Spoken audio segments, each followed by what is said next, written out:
Hello ladies and gentlemen of YouTube, I'm here with Kanka the Great, otherwise known as Malcolm Bright. Hello. Sponsored by Jacksonville Game Center. Jacksonville Game Center. Please tell us a little bit about your deck.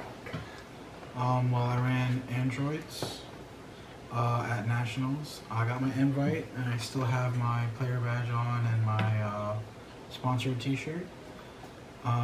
Jacksonville Game Center.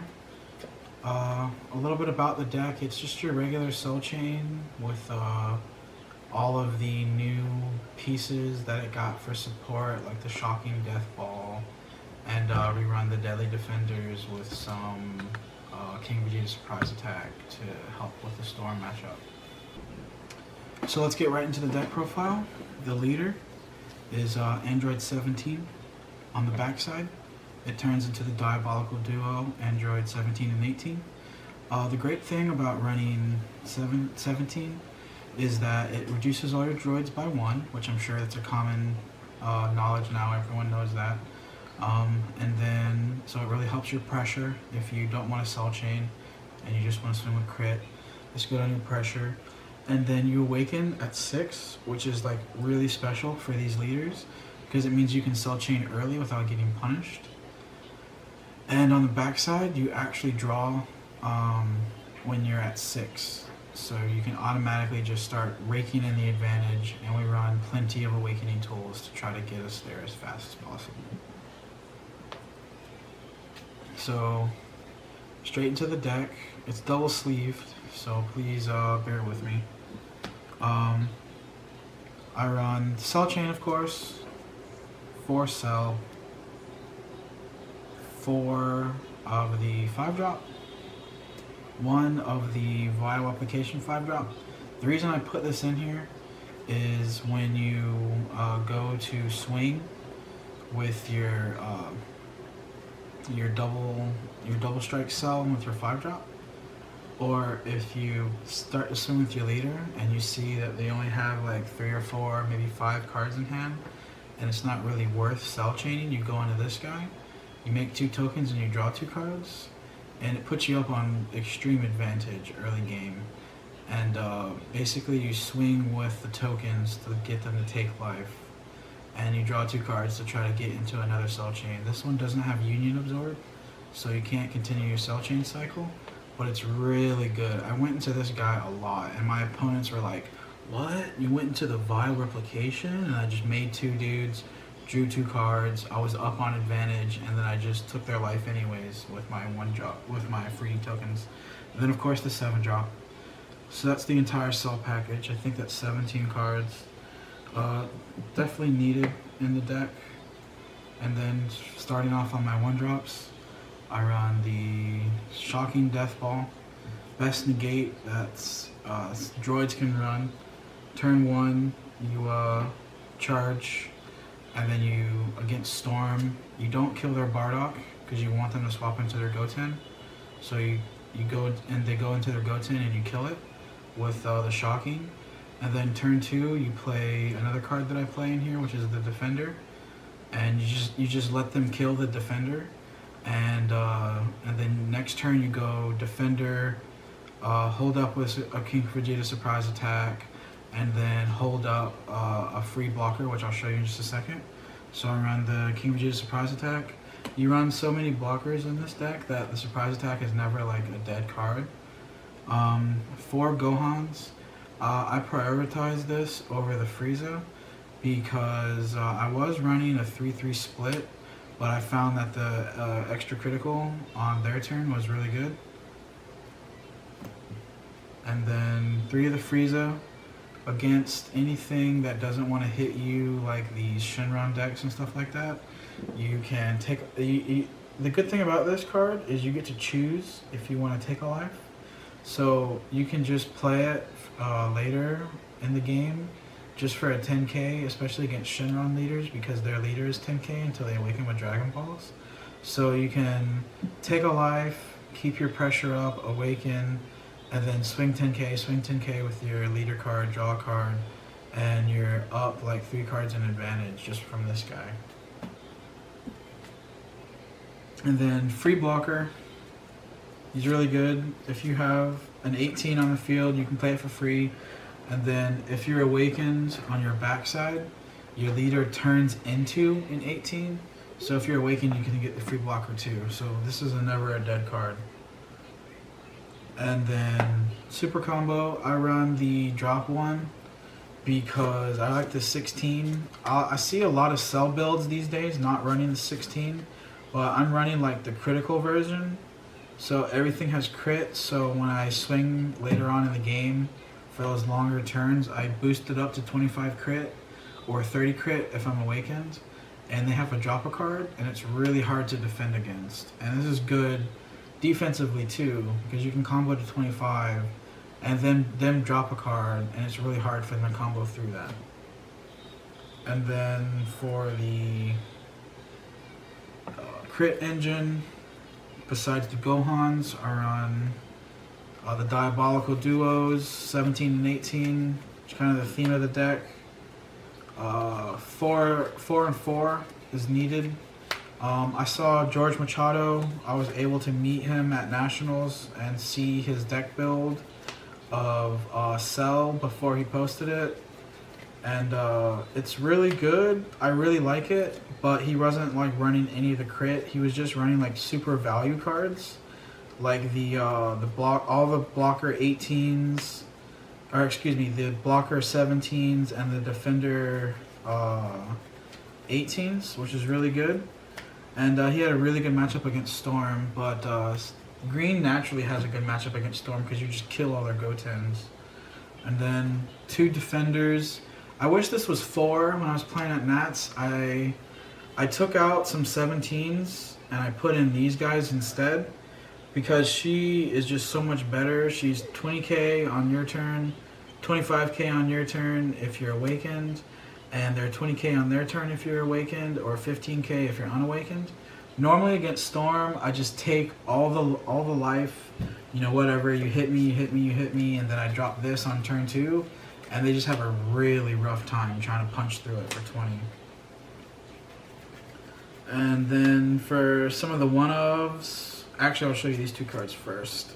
I run 2 of these guys just to round off my 17 engine, because you need the 17 to get started. The 18 isn't really as needed as much as the 17 is, because you need the 17 to get started, and you need battle cards to play. So I run more 17 so I can play them. And then for some tech cards, I ran 1 of the Awakening guy. I just ran 1 because, like, against Storm, they can kill it with, you know, their Mass Sand and stuff like that. And against any other deck, I would just charge it because they normally untap 2. And then 1 of the Blow Up a Guy. The Blow Up a Guy one is really good. This is what Machado was running 4 of. And I think that was a really good call because it was just a really good value card. And I think that's kind of where I messed up with my build, because I went like the critical route, like the older version, instead of just, you know, playing the mid-range grindy matchup. I ran 2 Toa. It gives your leader plus 5k and it makes them discard cards, so it's just that much better than the mirror. Got power crept. And then for the Spice, 1 Fu. If they kill one of your cell chains, that's 5 cards in your drop. It's really hard to get cards early game with your Fus and stuff like that. But once they kill your cell chain, you're pretty much set because you have 5 cards in your drop. And you'll get 2 cards naturally just from comboing and letting your Gohans and your Friezas die. So they kill your cell chain, and then you come back with this. You kill one of their battle cards, and you draw 2 cards. It's really good recovery. And for the side deck, for the optional cards that you don't really have to run, but I just felt like it was a really safe option. 2 Cronoas and 3 minus Killy Zone. I felt that yellow was my worst matchup, especially with like the different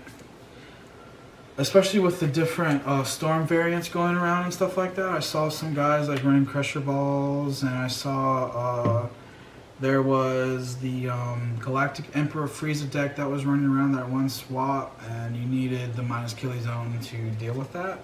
I ended up taking him out in the Gunslinger event because it just wasn't a good option, and you couldn't side anyways, so I kind of made my sideboard like irrelevant. I just kind of combined the cards.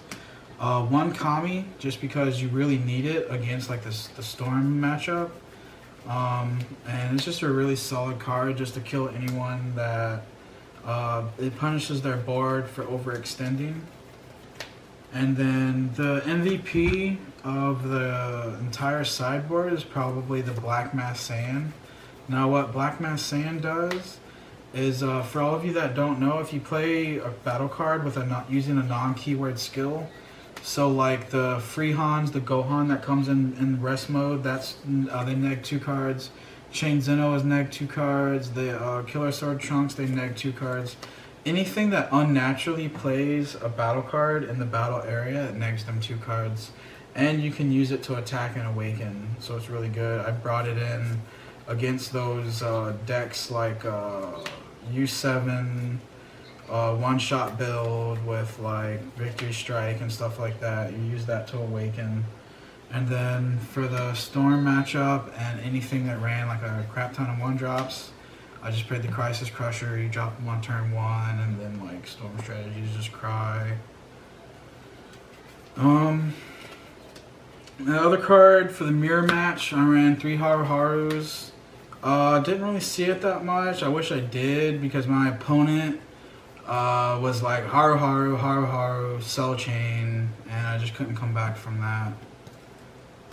And the one, I take the Fu out and I put the Toa in the sideboard to make them discard more cards if I feel like I need more pressure. I run 1 Mass Sand just to deal with any like Android strategies that want to play like the long game with me, and any announcer decks and stuff like that that were still floating around, and any decks that use like abuse a lot of 1-drops, and just play a bunch of free cards. And then 1 Scientist Fu in the sideboard as well as 1 in the main board, just because you want to see it against certain matchups. And that was my overwhelm for the entire deck. So thanks for watching. I wanted to know, was it a good meta call with the deck? The way I ran it with the critical version, a lot of people were running mid-range strategies, and I lost a lot of the games because I would tap out and swing with crit, and they would just take the crit, and I wouldn't give them any hand advantage, but then they would kill me with like triple strike or triple attack or something like that. And if I had like an extra negate or an extra blocker, I probably would have been able to avoid death. So that's why I really praise Machado's build, because he runs the Super 17 engine, he runs the Cell Chain engine, he runs all the best blockers, he ran the one that pops a card, the ones that restand. So he constantly had blockers, he constantly had pressure, he constantly had advantage. And I think I just chose the wrong Cell build to bring. I think I was running like an older version, and I should have just got with the times instead of running the crit. Thank you very much for watching. My name's been Kanky the Great, otherwise known as Malcolm Bright. If I see you guys in Orlando, I hope to see you guys there. One of my best friends, Marcel's gonna be there. I hope he makes his flight this time. Peter Catani, George Machado, all the guys from PPG, I really appreciate those guys. Jacksonville Game Center, huge shout out to Jacksonville Game Center, my sponsor, Mr. Tim. Without him, I wouldn't be able to go to these big events, and just keep the game alive. I really hope some guys, get knowledge from my deck profiles, and stay tuned. Next week, around Monday or Tuesday, I'll be getting all my cards in on Saturday, so I'll probably upload a video on Sunday so you guys can use it for locals on Monday. It's called Sneaky Hirudegarn. The only thing I'm going to tell you about it is it runs the Sneak Attack Vegeta, the 3-drop, it's got barrier, and anytime you attack a leader card, it's just like the Gotenks, but it returns a card to the top of their deck. So the whole strategy of the deck is I neg you cards with my leader and sneak attack Vegeta, and I'm just real sneaky with it, and I neg you cards and I plus cards. And that's all I'm going to say about it because I really want it to be a surprise for you guys. I'm really working on a good one for you guys. Thank you very much for watching. Please like, favorite, and subscribe.